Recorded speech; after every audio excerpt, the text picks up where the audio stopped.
Hello students, इस video में हम करने वाले हैं बड़ा ही मज़ेदार और बहुत ही interesting topic, why is the colour of clear sky blue. तो यहाँ पे कुछ छोटी छोटी सी चीज़ें हैं जो आपको ध्यान में रखनी है। सबसे पहली बात, एयर में क्या क्या होता है। एयर में होते हैं water droplets, dust particles, air molecules obviously होंगे ही, और बहुत सारे फाइन पार्टिकल्स। ठीक है, तो अगर आप सनलाइट को लें, सनलाइट जब अर्थ के एटमॉस्फेयर में एंटर होती है, रिफ्रैक्शन होता है, तो सनलाइट वाइट कलर्ड लाइट जो 7 कलर से बनी है, विबग्योर, ये आपको पता है। ठीक है, इसमें से वेवलेंथ ऑफ लाइट को अगर आप देखें, वेवलेंथ ऑफ विजिबल लाइट वो 700 नैनोमीटर से 400 नैनोमीटर तक की उसकी रेंज होती है, जिसमें से जो ब्लू एंड है, वॉयलेट इंडिगो ब्लू एंड बोला जाता है, उनकी वेवलेंथ अप्रॉक्सीमेटली 400 नैनोमीटर है। कुछ बुक्स में 450 नैनोमीटर भी बोला जाता है, अप्रॉक्स ये रेंज है। ठीक है, और रेड एंड की वेवलेंथ अप्रॉक्सीमेटली 700 नैनोमीटर है। ठीक है, तो विजिबल लाइट इस रेंज में है, जिसमें से ब्लू एंड की वेवलेंथ कम है, मतलब शॉर्टर वेवलेंथ के कलर हैं ये, और इधर लॉन्गर वेवलेंथ के कलर हैं। क्लियर? तो ये ध्यान रखना है कि ब्लू कलर या ब्लू एंड के कलर्स की वेवलेंथ कम होती है, उनकी शॉर्टर वेवलेंथ है, और इनकी लॉन्गर वेवलेंथ है। ठीक, अब ये लैम्डा मैंने लिखा है, lambda wavelength of visible light जो इस रेंज में होगी। ठीक है, अब वाटर ड्रॉपलेट्स और डस्ट पार्टिकल्स की अगर आप बात करते हैं तो उनकी वेवलेंथ ज़्यादा होती है वेवलेंथ ऑफ विजिबल लाइट से। वाटर ड्रॉपलेट्स और डस्ट पार्टिकल्स की वेवलेंथ विजिबल लाइट की वेवलेंथ से ज़्यादा होती है, और एयर में जो एयर मॉलिक्यूल्स हैं और फाइन पार्टिकल्स हैं, उनकी वेवलेंथ कम होती है वेवलेंथ ऑफ विजिबल लाइट से। ठीक है, ये ध्यान में रखेंगे, तभी हम इस टॉपिक को अच्छे से समझ पाएंगे। ठीक है, तो ये क्लियर हो गया कि जो एयर में जो भी पार्टिकल्स हैं, उनमें से जो शॉर्टर वेवलेंथ के पार्टिकल्स हैं वो उनकी वेवलेंथ विजिबल लाइट की वेवलेंथ से कम होती है। ठीक है, इसमें एक और कंसेप्ट आपको समझना है, रेले स्कैटरिंग लॉ। इस लॉ के अकॉर्डिंगली अगर वेवलेंथ बहुत कम है, स्कैटरर की वेवलेंथ, स्कैटरर मतलब water droplets, dust particles, air molecules, fine particles, तो स्कैटरर की वेवलेंथ अगर बहुत बहुत कम है, very very less than the wavelength of visible light, then Rayleigh scattering law is valid. और इस लॉ के अकॉर्डिंग जो भी अमाउंट ऑफ स्कैटरिंग है, amount of scattering that is inversely proportional to 4th power of wavelength.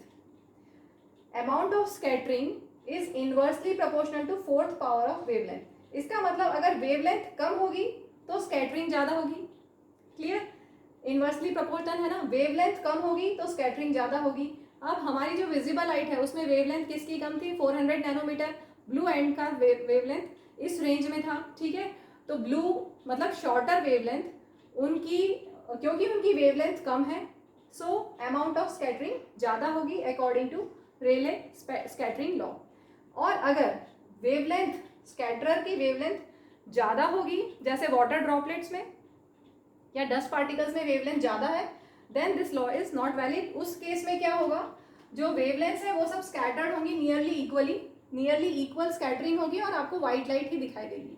ठीक है, तो जब पार्टिकल्स की साइज बड़ी है तो आपको व्हाइट लाइट ही दिखाई देगी, सारी वेवलेंथ्स इक्वल अमाउंट में ही स्कैटर होंगी और आपको व्हाइट लाइट ही दिखाई देगी। लेकिन अगर पार्टिकल साइज कम है, then wavelength of visible light, तो लाइट को स्कैटर करेंगे।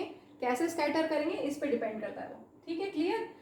तो देखिए, the molecules of air and other fine particles जिनकी वेवलेंथ कम है विजिबल लाइट से, have size smaller than the wavelength of visible light, these are more effective in scattering light.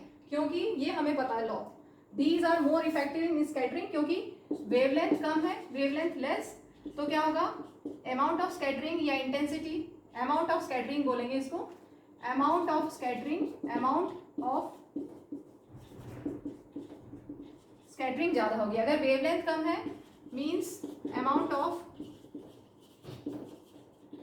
Scattering मोर, तो ज़्यादा लाइट रे स्कैटर हो पाएगी। ठीक है, एयर मॉलिक्यूल्स और फाइन पार्टिकल्स की वेवलेंथ कम है वेवलेंथ ऑफ विजिबल लाइट से, so these are more effective in scattering light of shorter wavelength at blue end, then light of longer wavelengths at the red end. ठीक, तो जब sunlight पास होती है atmosphere से। एटमॉस्फेयर में सब है, water molecules, water droplets, fine particles, dust particles, air molecules सब हैं। When sunlight passes through the atmosphere, ATM मैंने एटमॉस्फेयर के लिए लिखा है, the fine particles in air, क्योंकि उनकी वेवलेंथ कम है, विजिबल लाइट की वेवलेंथ से कम है, स्कैटर द ब्लू कलर, किसको स्कैटर कर पाएंगे, जिसकी वेवलेंथ कम है उनको। तो fine particles in air scatter blue colour, shorter wavelength, more strongly than red. ठीक है, तो आपको क्या दिखाई देगा, आपको मेनली ब्लू कलर का दिखाई देगा स्काई। अब यहाँ पे थोड़ा सा फिगर से मैंने और एक्सप्लेन किया है। सनलाइट सभी डायरेक्शंस में है, यहाँ पर 3 रेज हमने ली हैं सन की। ठीक है, जब सनलाइट ऐसे जा रही है, स्ट्रेट जा रही है, तो कौन सा कलर स्कैटर हो पा रहा है, ब्लू एंड के कलर स्कैटर हो पा रहे हैं। ठीक है, little of blue colour scattered, यहाँ पर भी ये सनलाइट है, इसमें से ब्लू कलर स्कैटर हुआ, और सभी जगह पे भी ऐसा ही ब्लू कलर स्कैटर होगा। बाकी लाइट रे ऐसे वाइट, जो सनलाइट वाइट रे दिखेगी आपको, वाइट ही रहेगी, और ब्लू कलर स्कैटर होगा सब जगह पर, इसी तरह से ब्लू कलर स्कैटर होगा। ठीक है, तो आपको मेनली जो दिखेगा स्काई ब्लू दिखेगा। इतना क्लियर हुआ। एक चीज़ और, जब स्टार्टिंग में जब सनलाइट एंटर होती है अर्थ के एटमॉस्फेयर में, तो सबसे पहले एटम्स और मॉलिक्यूल जो भी एयर में है वो क्या करते हैं, सनलाइट को एब्जॉर्ब करते हैं। कोई भी मॉलिक्यूल है, एक मॉलिक्यूल सनलाइट अगर उस पर आती है तो वो ये मॉलिक्यूल पहले लाइट को एब्जॉर्ब करता है, उसके बाद री एमिट करता है। ठीक है, इस चीज़ का ध्यान रखेंगे। और ये जो ब्लू कलर है ये मेनली स्कैटर होगा, क्योंकि उसकी वेवलेंथ कम होती है, और जो एयर में फाइन पार्टिकल्स हैं उनकी वेवलेंथ भी कम होती है। रेले स्कैटरिंग के accordingly amount of scattering depend करती है इनवर्सली प्रोपोर्शनल टू वेवलेंथ। अगर वेवलेंथ कम है तो अमाउंट ऑफ स्कैटरिंग ज़्यादा होगी। ब्लू एंड की वेवलेंथ कम है, इसलिए उसकी स्कैटरिंग ज़्यादा होगी। इतना क्लियर हुआ। अब इसमें बच्चों को एक बहुत क्वेश्चन आता है, इंपॉर्टेंट क्वेश्चन बता रही हूँ मैं। VIBGYOR, ये तो विजिबल लाइट के कलर्स हैं। ठीक है, अब आप ध्यान से देखेंगे तो इधर वेवलेंथ ज़्यादा है, रेड की वेवलेंथ ज़्यादा, और वॉयलेट की वेवलेंथ सबसे कम।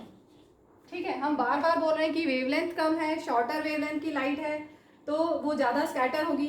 तो अब क्वेश्चन है कि वॉयलेट कलर क्यों नहीं स्कैटर होता, वॉयलेट की वेवलेंथ तो सबसे कम है ना, ब्लू से भी कम है, तो स्काई ब्लू क्यों दिखता है, वॉयलेट क्यों नहीं दिखता, वॉयलेट? क्योंकि our eyes are more sensitive to blue than violet, इसलिए हमें ब्लू दिखाई देता है। ठीक, इसके बाद एक और क्वेश्चन है, सपोज कि एटमॉस्फेयर नहीं होता, अर्थ पे एटमॉस्फेयर नहीं होता तो स्कैटरिंग नहीं होती। अगर एटमॉस्फेयर नहीं है तो स्कैटरिंग नहीं होगी, क्योंकि कोई पार्टिकल्स नहीं है स्कैटर करने के लिए। लाइट रे को स्कैटर करने के लिए कोई पार्टिकल चाहिए, तभी तो स्कैटरिंग होगी। तो अगर कोई एटमॉस्फेयर नहीं है मीन्स कोई पार्टिकल्स नहीं है, तो there will be no scattering. अगर कोई स्कैटरिंग नहीं हुई तो क्या होगा, sky would have look dark. Same यही सिचुएशन होती है अगर passengers are flying at higher altitudes, तो उनको स्काई अपीयर्स डार्क। ठीक है, तो क्लियर हो गया है, छोटी छोटी सी बातें हैं ब्लू कलर स्काई के अलावा। तो चलिए इस वीडियो को यहीं पे एंड करते हैं। Thank you, bye.